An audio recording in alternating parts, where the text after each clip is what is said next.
Hello everyone, this is Shruti and I welcome you all again to my channel. Student, आज हमारी economic की class 3rd है जिसमें हमने इन्फ्लेशन टॉपिक स्टार्ट कर चुके हैं. ठीक है, इन्फ्लेशन टॉपिक पे अभी तक हमने जाना है कि इन्फ्लेशन क्या होती है.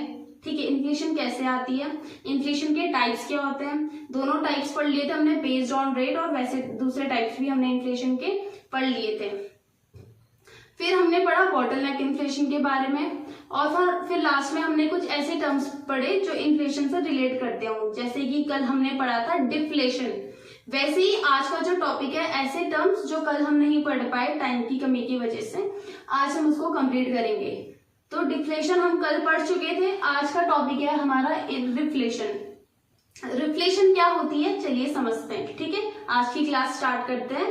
तो रिफ्लेशन में क्या होता है स्टूडेंट्स, जब हमारी इकोनॉमी में क्या होती है, गुड्स और सर्विसेज के प्राइस डाउन हो जाते हैं.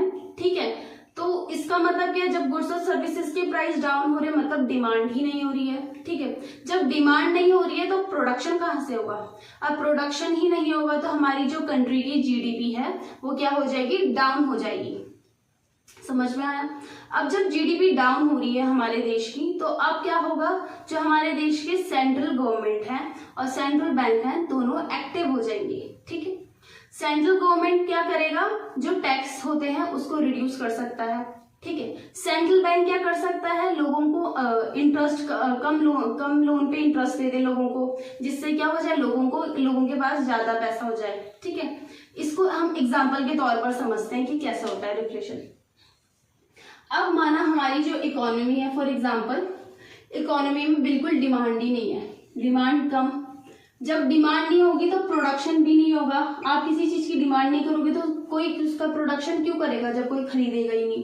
तो प्रोडक्शन भी नहीं होगा, प्रोडक्शन नहीं होगा तो जीडीपी एकदम डाउन हो जाएगी. अब जीडीपी डाउन हो जाएगी तो ये हमारी इकोनॉमी के लिए अच्छा साइन नहीं है. ठीक है, तो जीडीपी को बूस्ट करने के लिए हमारी सेंट्रल बैंक और सेंट्रल गवर्नमेंट क्या करती है,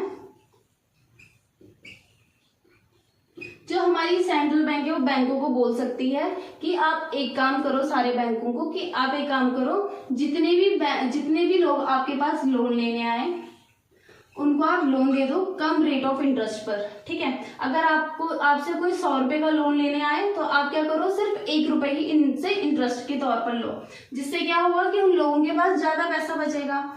जब लोगों के पास ज्यादा पैसा बचेगा तो लोग क्या करेंगे, उस पैसे से डिमांड कर सकेंगे चीजों की. जब लोग डिमांड करेंगे तो क्या होगा, प्रोडक्शन बढ़ेगा.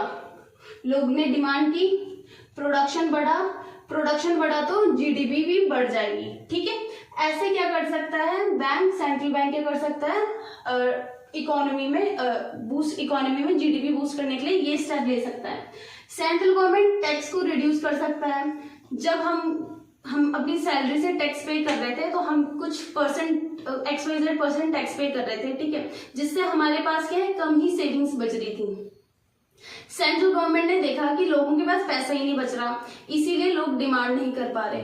अब सेंट्रल गवर्नमेंट ने देखा कि यार इकोनॉमी को तो बूस्ट करना ही है. ठीक है, तो सेंट्रल गवर्नमेंट क्या करेगा, जो टैक्स के रेट्स होते हैं, डायरेक्ट टैक्स और इनडायरेक्ट टैक्स, 2 टाइप के टैक्सेस होते हैं, उनको क्या कर लेगा, कम कर लेगा. अब जब टैक्स के रेट कम हो गए तो लोगों के पास फिर पैसा बचेगा. जब लोगों के पास पैसा बचेगा तो फिर से लोग क्या करेंगे, डिमांड करेंगे तो फिर प्रोडक्शन होगा तो जीडीपी पे ग्रोथ होगा, और इसी को हम कहते हैं रिफ्लेशन. ठीक है, आई समझ में. फिर उसके बाद जो हमारा नेक्स्ट टॉपिक है वो है स्टैगफ्लेशन.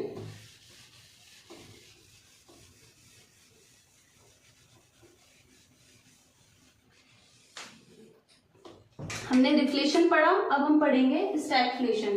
कि स्टैगफ्लेशन क्या होता है. स्टैगफ्लेशन का मतलब होता है कि स्टैग्नेंट इकोनॉमी के बारे में. ठीक है, अब क्या होता है इसमें कि इसमें प्रोडक्शन, इन्फ्लेशन तो बढ़ रही है, इन्फ्लेशन क्या है, इंक्रीज है, पर इन्फ्लेशन इंक्रीज है पर क्या है, कोई प्रोडक्शन नहीं हो रहा है. ठीक है, जब इन्फ्लेशन बढ़ती जा रही है पर प्रोडक्शन नहीं हो रहा है. ठीक है, लोग क्या कर रहे हैं, डिमांड भी कर रहे हैं पर प्रोडक्शन नहीं हो रहा है. ठीक है, सॉरी, तो इसी को कहते हैं हम स्टैगफ्लेशन, ठीक है। यानी कि इकोनॉमी स्टैग्नेंट हो गई, इन्फ्लेशन बढ़ती जा रही है पर डिमांड फुलफिल नहीं हो पा रही है, ठीक है, और ना ही प्रोडक्शन उतना ज्यादा हो पा रहा है। तो यही कॉन्सेप्ट है स्टैगफ्लेशन का। अब आता है डिसइन्फ्लेशन, कि डिसइन्फ्लेशन क्या होता है। डिसइन्फ्लेशन वो इन्फ्लेशन होती है जिसमें इन्फ्लेशन बढ़ती रहती है, पर जिस रेट से इन्फ्लेशन बढ़ रही हो उस रेट में क्या आ जाती है, कमी आ जाती है। इसको भी हम एक एग्जांपल के तौर पर समझते हैं कि डिसइन्फ्लेशन क्या होती है। देखो कुछ साल ले लेते हैं, जैसे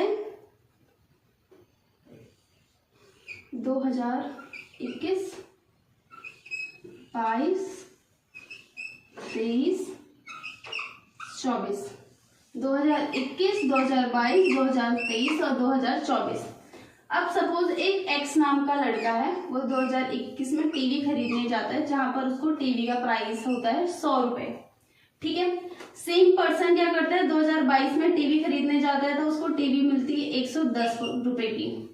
फिर वो 2023 में जाता है तो उसको टीवी मिलती है 115 रुपए की, और 24 में उसको टीवी मिलती है 118 रुपए की।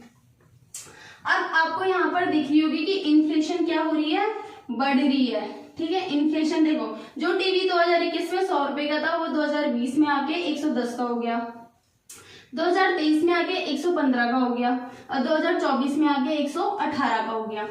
अब वो क्या करेगा, अब इसको देखो डिसइन्फ्लेशन को, कि इसमें रेट्स में कैसे कमी आती है। अब 100, इन दोनों के बीच का डिफरेंस कितना है, 10%। इन दोनों के बीच का डिफरेंस है 5%, और इन दोनों के बीच का डिफरेंस कितना कमी आ गई, 3% की। तो पहले कितने रेट में डिफरेंस आ रहा था, 2021-22 में 10% के डिफरेंस रेट में डिफरेंस आ रहा था। फिर 22-23 में आ रहा था, 2022-23 में 5%, और 23-24 में आ रहा था 3%। तो यहाँ पे क्या है, इन्फ्लेशन तो बढ़ती रह रही है, पर जिस रेट से इन्फ्लेशन बढ़ रही है उस रेट में कमी आ चुकी है। तो जब रेट में कमी आ जाए और इन्फ्लेशन बढ़ती जाए तो हम उसी को बोलेंगे डिसइन्फ्लेशन, ठीक है।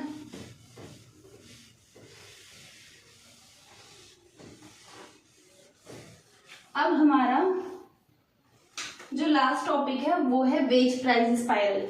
वेज प्राइस स्पाइरल एक बहुत ही इजी कॉन्सेप्ट है, ये सब डे टू डे लाइफ में, अपने डेली रूटीन में या डेली लाइफ में फील करते हैं। देखो वेज प्राइस स्पाइरल में क्या होता है, सपोज आप एक पर्सन हो ए नाम के, ठीक है, आप एक पर्सन हो एक्स नाम के, आपकी जो है सैलरी है, सैलरी इंक्रीज हुई, ठीक है। आपके पास मनी आया, तो आपने डिमांड करी, ठीक है, आपने किसी भी XYZ चीज की डिमांड करी तो प्रोडक्शन हुआ, ठीक है, प्रोडक्शन हुआ तो इन्फ्लेशन आई, ठीक है, कुछ चीजों के प्राइस भी बढ़े, ठीक है। फिर इन्फ्लेशन आई तो आपने फिर क्या किया, सैलरी बढ़ाई तो फिर डिमांड करी तो फिर प्रोडक्शन, और ये पूरा लूप चलता ही जाएगा, ठीक है। इसी को हम कहते हैं वेज प्राइस स्पाइरल, ठीक है। इसमें कुछ पता ही नहीं चलता कि कहाँ जा रहा है पैसा, ठीक है।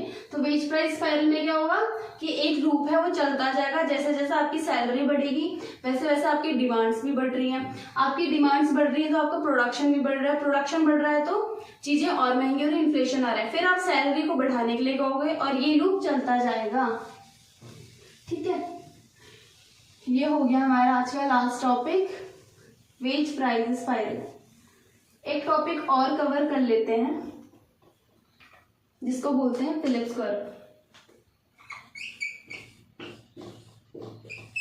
फिलिप्स कर्व क्या होता है, जो इन्फ्लेशन होता है और अनएम्प्लॉयमेंट होता है उसके बीच के डिफरेंस को बताता है, ठीक है। जैसे जैसे अनएम्प्लॉयमेंट बढ़ता है वैसे वैसे इन्फ्लेशन भी कम होती जाती है, ठीक है। ये ऐसा होगा, देखो ये है हमारा, ये है इन्फ्लेशन और ये क्या है, अनएम्प्लॉयमेंट।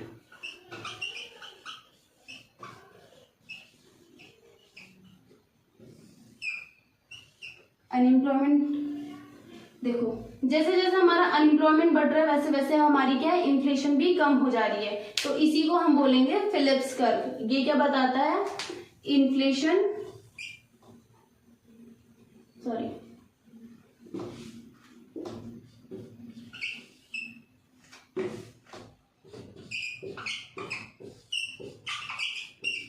इन्फ्लेशन और अनएम्प्लॉयमेंट के बीच के रिलेशनशिप को बताता है। ठीक है, ठीक है, इसे कहेंगे हम फिलिप्स कर्व। ठीक है, तो आज की क्लास में हम बस इतना ही पढ़ेंगे। थोड़ा सा जल्दी से रिकॉल कर लेते हैं लास्ट में फिर से कि आज हमने क्या क्या पढ़ा। हम पहली क्लास का भी करके चलते हैं आज ही। ठीक है, तो सबसे पहले पढ़ा था हमने इन्फ्लेशन के बारे में, फिर हमने टाइप्स ऑफ इन्फ्लेशन पढ़ा, फिर हमने बेस्ड ऑन रेट्स के टाइप्स ऑफ इन्फ्लेशन पढ़ा, फिर हमने पढ़े कॉजेस ऑफ इन्फ्लेशन। ठीक है, positive and negative impact of inflation भी पढ़ लिया हमने। फिर उसके बाद हमने पढ़ा था कुछ ऐसे टर्म्स जो इन्फ्लेशन से रिलेट करते हैं, जैसे कि बॉटलनेक इन्फ्लेशन, जैसे डिफ्लेशन। ठीक है, डिफ्लेशन क्या होती है हमने ये भी पढ़ चुके हैं। फिर आज हमने पढ़ा है रिफ्लेशन, फिर हमने पढ़ा है स्टैगफ्लेशन, फिर हमने पढ़ा है डिसइन्फ्लेशन। ठीक है, ये सारे टर्म्स हैं इन्फ्लेशन से रिलेटेड। फिर जो हमने नेक्स्ट टॉपिक पढ़ा है वो है वेज प्राइस स्पाइरल, कि वेज प्राइस स्पाइरल क्या होता है। वेज प्राइस स्पाइरल को पढ़ने के बाद हमने एक आज का लास्ट टॉपिक था वो था फिलिप्स कर्व। फिलिप्स कर्व भी आज हमने कंप्लीट कर दिया। इसके बाद इन्फ्लेशन वाले टॉपिक में सिर्फ आपका एक ही टॉपिक पड़ता है, वो है मेजरमेंट ऑफ इन्फ्लेशन, कि हम इन्फ्लेशन को कैसे मेजर करते हैं, क्यों मेजर करते हैं, वो हम कल की लास्ट की क्लास में इन्फ्लेशन के लास्ट टॉपिक में कल खत्म कर देंगे। ठीक है, फिर उसके बाद आपका इन्फ्लेशन वाला टॉपिक कंप्लीट हो जाएगा। होप आपको आज की वीडियो अच्छी लगी होगी। अगर आपको आज की वीडियो अच्छी लगी होगी तो लाइक शेयर एंड सब्सक्राइब जरूर करना, और अगर कोई डाउट हो तो कमेंट सेक्शन में बताना। Thank you so much.